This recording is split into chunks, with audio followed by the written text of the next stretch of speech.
احنا هنسلم على مين وهنتكلم مع مين؟ مع الهمزه اللي قاعده على الكرسي. يلا نشوف ايه الكراسي اللي هتقعد عليها الهمزه. يلا. الكرسي الثالث، وده ايه؟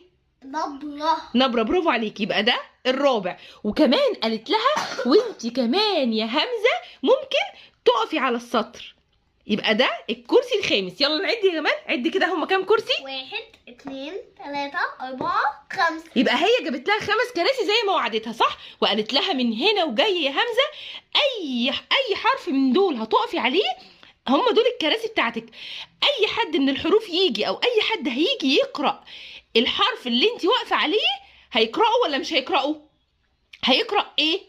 هيقراك انت يا همزه. اي حرف هيجي ويلاقيكي واقفه على الكرسي مش هيعبر الكرسي، مش احنا اتفقنا؟ حد بيعرف يتكلم الكرسي او بيسلم عليه؟ لا. فهو هنا اي حد هيجي يلاقي